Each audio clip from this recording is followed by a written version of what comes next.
Good morning everyone, daily reading plan tayo, King James version ng ating Bible. Today is 9 December 2021, pang day 38 natin, Exodus chapter 25 up to 27. Basa. Exodus 25. And the Lord spake unto Moses, saying, Speak unto the children of Israel, that they bring me an offering of every man that giveth it willingly. With his heart ye shall take my offering. And this is the offering which ye shall take of them: gold and silver and brass, and blue and purple and scarlet and fine linen and goat's hair, and ram's skin dyed red, and badger's skins and shittim wood, oil for the light, spices for anointing oil, and for sweet incense, onyx stones, and stones to be set in the ephod and in the breastplate.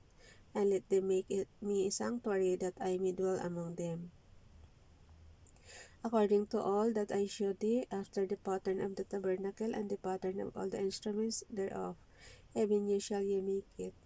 And they shall make an ark of shittim wood, 2 cubits and a half shall be the length thereof, and a cubit and a half the breadth thereof, and a cubit and a half the height thereof. And thou shalt overlay it. Sundan niyo ako guys sa inyong King James Version na Bible, pag nagbabakal ako para makita niyo rin. And thou shalt overlay, verse 11, and thou shalt overlay it with pure gold, within and without shalt thou overlay it, and shalt make upon it the crown of gold round about. And thou shalt cast 4 rings of gold for it, and put them in the 4 corners thereof, and 2 rings shall be in the one side of it, and 2 rings in the other side of it. And thou shalt make staves of shittim wood, and overlay them with gold, and thou shalt put the staves into the rings of the sides by the sides of the ark, that the ark may be borne with them. These staves shall be in the rings of the ark, they shall not be taken from it. And thou shalt put into the ark the testimony which I shall give thee. And thou shalt make a mercy seat of pure gold, 2 cubits and a half shall be the length thereof, and a cubit and a half breadth thereof. And thou shalt make 2 cherubims of gold, of beaten work shalt thou make them in the 2 ends of the mercy seat. And make 1 cherub on the one end, and the other cherub on the other end, even of the mercy seat shall ye make the cherubims on the 2 ends thereof. And the cherubims shall stretch forth their wings on high, covering the mercy seat with their wings, and their faces shall look one to another. Yung mga gagawa ng tabernacle, ito yung dapat sundan.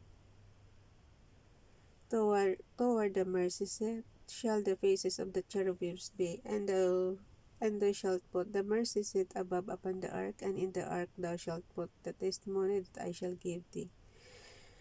Yung mga karpintero tsaka mga engineers, ito yung babasahin niyo pagkagagawa kay tabernacle. Exodus chapter 25. And there I will meet with thee, and I will commune with thee from above the mercy seat, from between the 2 cherubims which are upon the ark of the testimony of all things which I will give thee in commandment unto the children of Israel.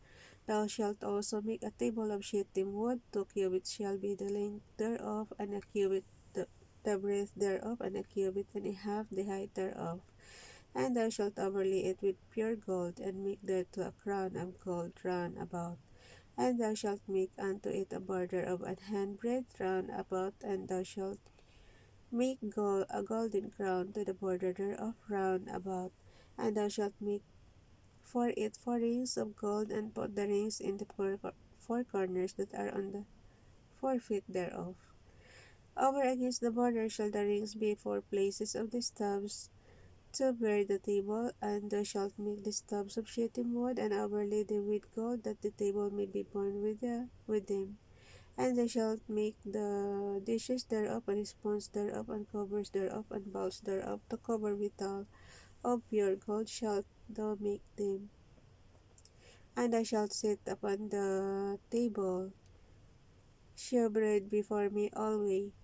And thou shalt make a candlestick of pure gold, of beaten work shall the candlestick be made, his shaft, and his branches, his balls, knobs, and its flowers shall be of the same. And 6 branches shall come out of the sides of it, 3 branches of the candlestick out of the one side, and 3 branches of the candlestick out of the other side. 3 balls made like unto almonds, with enough and a flower in one branch, and 3 balls made like almonds in the other branch, with enough and a flower, so in the 6 branches that come out of the candlestick.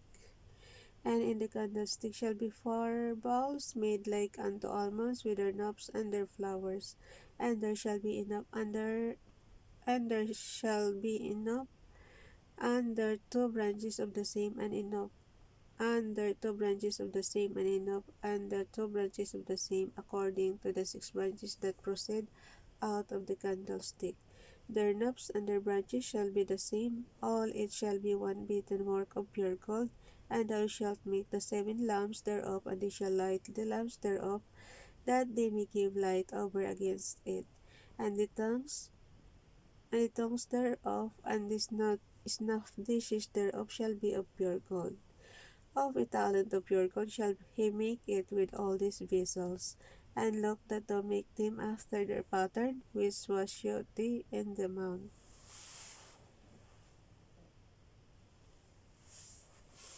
Exodus chapter 26. Moreover, thou shalt make the tabernacle with 10 curtains of fine twined linen, and blue and purple and scarlet, with cherubims of cunning work shalt thou make them.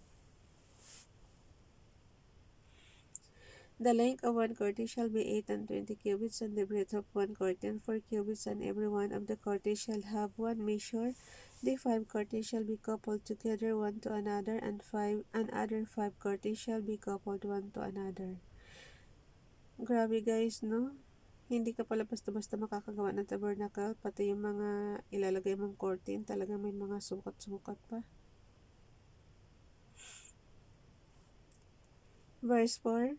And thou shalt make loops of blue upon the edge of the one curtain from the selvage in the coupling, and likewise shalt thou make in the uttermost edge of another curtain in the coupling of the second. 50 loops shall thou make in the one curtain, and 50 loops shall thou make in the edge of the curtain that is in the coupling of the second, that the loops may take hold one of another. And thou shalt make 50 touches of gold, and couple the curtains together with the touches, and it shall be one tabernacle. And thou shalt make curtains of goat's hair to be a covering upon the tabernacle. 11 curtains shall thou make. The length of the one curtain shall be 30 cubits, and the breadth of one curtain 4 cubits, and the 11 curtains shall be all of one measure. And thou shalt couple 5 curtains of themselves, and 6 curtains by themselves, and shalt double the 6th curtain in the forefront of the tabernacle. And thou shalt make 50 loops on the edge of the one curtain that is outmost in the coupling, and 50 loops at the edge of the curtain which coupleth the second. And thou shalt make 50 touches of brass, and put the touches into the loops, and couple the tent together, that it may be one. And the remnant that remaineth, ulit sa verse 12. And the remnant that remaineth of the curtains of the tent, and the half curtain that remaineth shall hang over the backside of the tabernacle, and a cubit on the one side, and a cubit on the other side of that which remaineth in the length of the curtains of the tent. It shall hang over the sides of the tabernacle on this side and on that side to cover it. And thou shalt make a covering for the tent of ram skin dyed red, and a covering above of badger's skins. And thou shalt make boards for the tabernacle of shittim wood, standing up 10 cubits shall be the length of a board, and a cubit and a half shall be the breadth of one board. 2 tenons shall there be in one board, set in order one against another. Thou shalt make for all the boards of the tabernacle. And thou shalt make the boards for the tabernacle 20 boards on the south side or southward. Verse 19. And thou shalt make 40 sockets of silver under 20 boards, 2 sockets under one board of his 2 tenons, and 2 sockets under another board of his 2 tenons. And for the second side of the tabernacle on the north side, there shall be 20 boards under 40 sockets of silver, 2 sockets under one board, and 2 sockets under another board. Alam nyo guys, hindi natin to gaanong kasi hindi naman tayo gagawa ng tabernacle. Pero sa mga gagawa ng tabernacle, ito yun. And for the sides of the tabernacle westward, you shall make 6 boards, and 2 boards shall to make for the corners of the tabernacle on the 2 sides. And they shall be coupled together beneath that, and they shall be coupled together above the head of it unto one ring.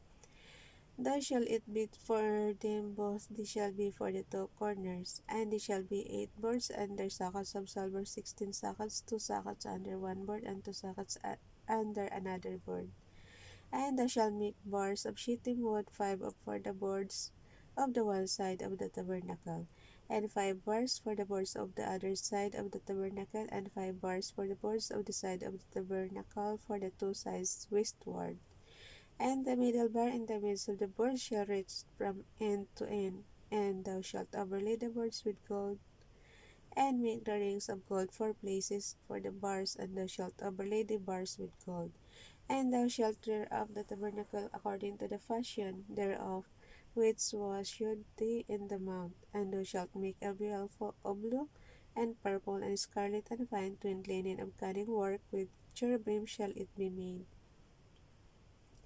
Verse 32. And thou shalt hang it upon 4 pillars of shittim wood, overlaid with gold. Their hooks shall be of gold upon the 4 sockets of silver. And thou shalt hang up the veil under the touches that thou mayest bring it entire within the veil.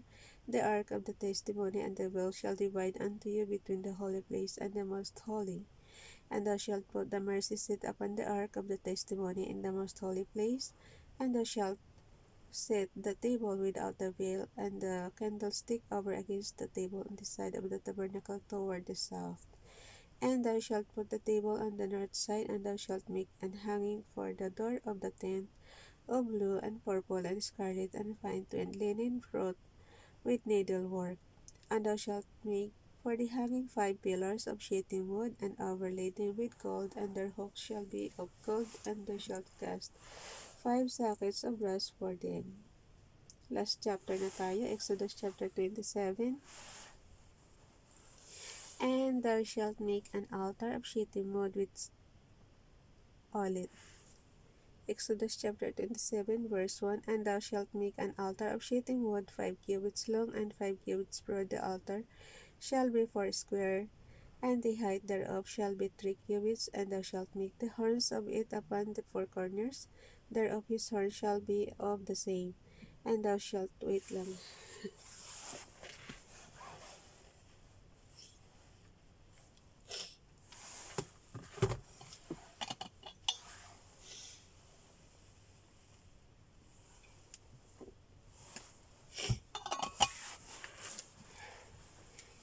Ano muna tayo? Hindi na makahinga eh.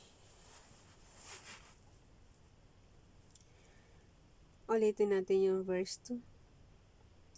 And thou shalt make the horns of it upon the 4 corners thereof. His horn shall be of the same. And thou shalt overlay it with brass. Verse 3. And thou shalt make his pans to receive his ashes, and his shovels, and his basons, and his fish hooks, and his fire pans. All the vessels thereof thou shalt make of brass. And thou shalt make for it a grate of network of brass, and upon it shalt thou make 4 brassen rings in the 4 corners thereof. And thou shalt put it under the compass of the altar beneath maybe even to the midst of the altar. And thou shalt make stubs for the altar, stubs of shittim wood, and overlay them with brass. And the stubs shall be put into the rings, and the stubs shall be upon the 2 sides of the altar to bear it. Hollow with boards shalt thou make it, as it was shewed thee in the mount, so shall they make it. And thou shalt make the court of the tabernacle for the south side southward. There shall be hangings for the court of fine twined linen of 100 cubits long for one side. And the 20 pillars thereof and the 20 sockets shall be of brass, the hooks of the pillars and their fillets shall be of silver. And likewise for the north side in length there shall be hangings of 100 cubits long, and his 20 pillars, and their 20 sockets of brass, the hooks of the pillars and their fillets of silver.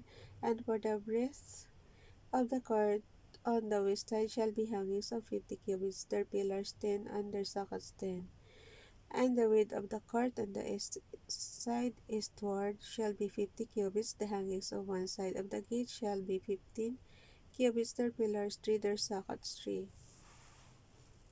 And on the other side shall be hangings 15 cubits, their pillars 3, and their sockets 3. And for the gate of the court shall be an hanging of 20 cubits of blue, and purple, and scarlet, and fine twined linen, wrought with needlework, and their pillars shall be 4, and their sockets 4. All the pillars round about the court shall be with filleted with silver, their hooks shall be of silver, and their sockets of brass.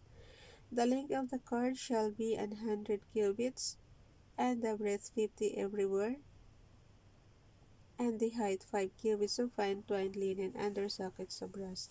All the vessels of the tabernacle, and all the service thereof, and all the pins thereof, and all the pins of the court shall be of brass. And thou shalt command the children of Israel that they bring thee pure oil, olive beaten for the light. Oh, so ibig sabihin pwedeng pang light yung olive oil? Yung pure nakalagay. And sa verse 20 guys ng Exodus chapter 27, and thou shalt command the children of Israel that they bring the pure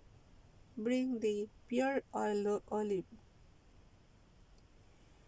beaten for the light to cause the lamp to burn always. In the tabernacle of the congregation without the veil, which is before the testimony, Aaron and his sons shall order it from evening to morning before the Lord. It shall be a statute forever unto their generations on the behalf of the children of Israel. Bye everyone. God bless.